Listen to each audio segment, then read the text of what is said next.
Попробуйте наш мед, молочай. Очень вкусный и полезный мед.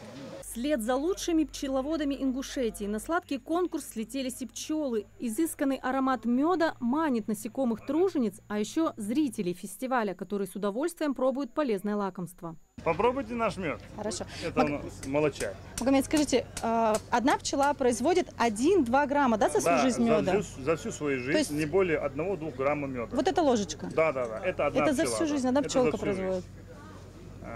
Труд пчелы это огромный. Вот пчела пришла к нам. Не даст соврать пчелка. Видите, пчелка куда пришла. Куда может пчелка прийти? Сними. Пчелка может прийти только к натуральному меду. 1000 пчел за свою жизнь производят лишь 2-3 килограмма меда. Все тонкости пчеловодства знает Магомед Эсмурзиев. Он неоднократно становился победителем различных всероссийских конкурсов меда. В его пасеках более 100 пчелосемей. Одна семья – это один улей, в котором может проживать от 5000 до 40 тысяч особей. Мы занимаемся пчеловодством довольно-таки давно, уже более чем 10 лет.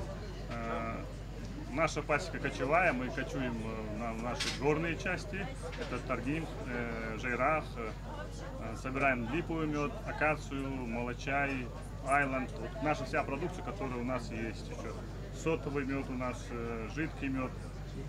Работаем во благо нашего народа.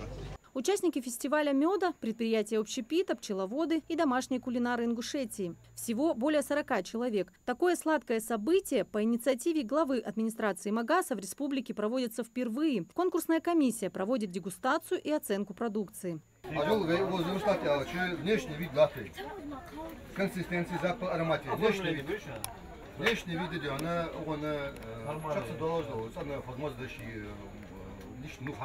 Старейший пчеловод республики Алаудин Батыгов пчел он считает прекраснейшими из насекомых и посвятил им более 40 лет своей жизни. Работает со своими любимицами исключительно без перчаток. Руки хозяина пчелы, если и жалят, то это пчеловод воспринимает только во благо. Яд пчелы обладает лечебными свойствами при условии отсутствия аллергии. Убежден, такие фестивали нужны.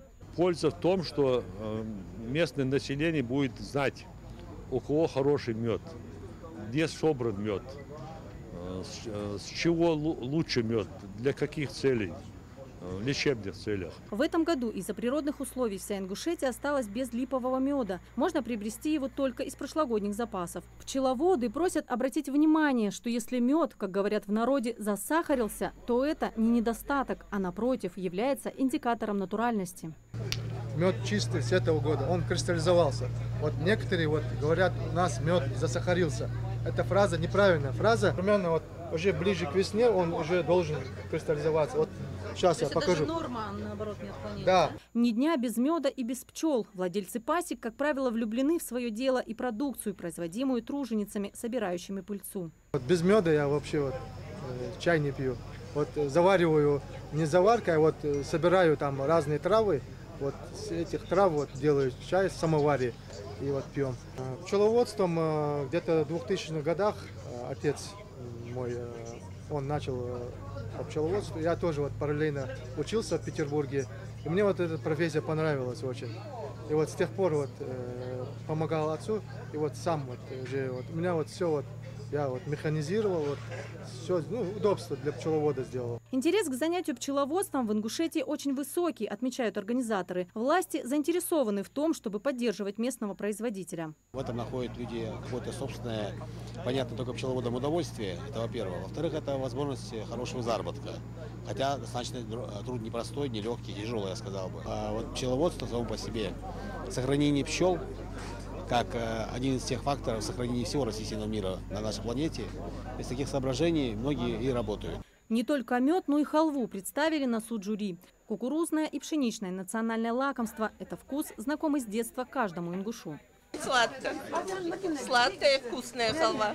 Победителями в номинации «Лучший мед» стали Магомед Часыгов, Магомед Эсмурзиев и Абубакар Абагачиев. А в номинации «Лучшая халва» Мадина Костоева, специалисты Центра культуры, спорта и туризма города Магас и Танзила Магомадова. Такие гастрономические фестивали помогают жителям узнать, как говорится в классике, что здесь водятся правильные пчелы, которые делают правильный, натуральный и полезный мед. Анастасия Шишина, Сулейман Костоев, Магас, 24.